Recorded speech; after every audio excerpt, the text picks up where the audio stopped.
Hi guys, it's filming, it's recording. So welcome to Homes and Cooking, and tonight I'm going to give you a really fast recipe, but it's amazingly good. We had it for dinner, so let me walk you through this. And if you're pork lovers, you're gonna love this even more.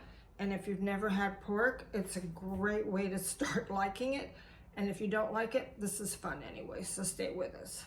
So I went to Whole Foods. I know it's whole paycheck, but their meat is excellent. And it's the only place that I can find bone-in thick pork chops. So if you check this out, it is a beautiful piece of meat. If you're a vegetarian, don't watch, but I'll cook something for you next time. But if you eat meat, this is really, really, really high quality. And it's cheaper than organic chicken, I think, I swear. So this is what we're gonna do. We're going to make, I cooked 3 of these. You can cook two. If you're gonna do more than 4, you're gonna have to up the seasonings.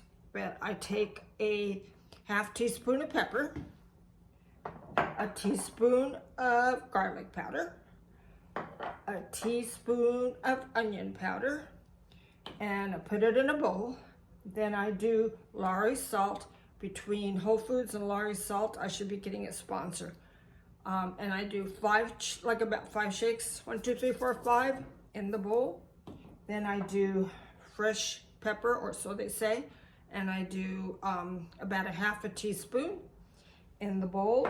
Then taste it, and if you need more salt, just use the ground sea salt and to taste. I cook to taste. So you're gonna dry the pork chop, then you're gonna take the mixture in the bowl and you're gonna spread it all over the pork chop, spread it all over the pork chop, let them sit for a second, and then you're going to be mincing really fine 3 garlic cloves, $3.65 Whole Foods. You're gonna mince 3 garlic cloves. Then you're gonna do about a 1/4 cup of extra virgin olive oil, $3.65. It's good quality olive oil. And then a couple of slabs, little slabs of butter.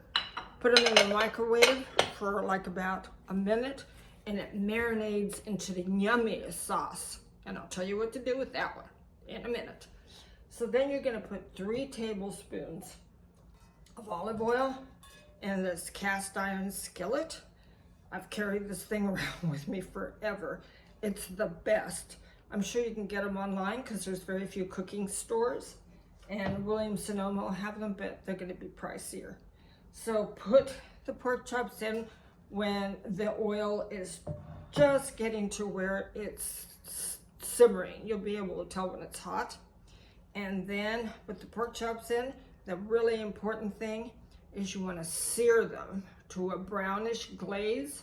Sear them to a brownish glaze, and then you're going to put them in the oven. So when they were brownish, you put them in the oven, and then you take the butter, olive oil, and garlic concoction, and you pour it over the pork chops, half of it, pour over the pork chops. It sounds like it's gonna be rich and gaggy. It's not. It's so yummy. You'll love it. And then you're gonna have a preheated oven, 375. Put the pork chops in the oven for about 10 minutes and be really careful to watch them with your food thermometer so that they're like between 135 and 140, because you don't wanna overcook the pork. You want it to have a tinge of pink. So what you're gonna do when you get to that temperature, take them out of this cast iron skillet, because they will keep cooking. This sucker cooks like you wouldn't believe. I use this for everything. Well, not everything, but everything that's really good and you want to cook fast and stay moist. So you want to put the pork chops on a platter. I take a little slice in the middle to make sure they're not bloody, because otherwise you just put them back in the oven for another 5. But let them sit for 5 minutes, because they're going to keep cooking. And meanwhile, just baste it with the rest of the olive oil and butter and let them sit. And oh my gosh, they are so good. And I serve them with little old baked potatoes and some cauliflower and a salad, and they are yummy. So the recipe will be up in a day or so on HomesNCooking.com. This is Gloria Gillette, Co-op Del Mar, San Diego Coastal Homes.properties, and obviously on YouTube, Homes and Cooking. So thanks so much for watching, and we hope this off button is going to work.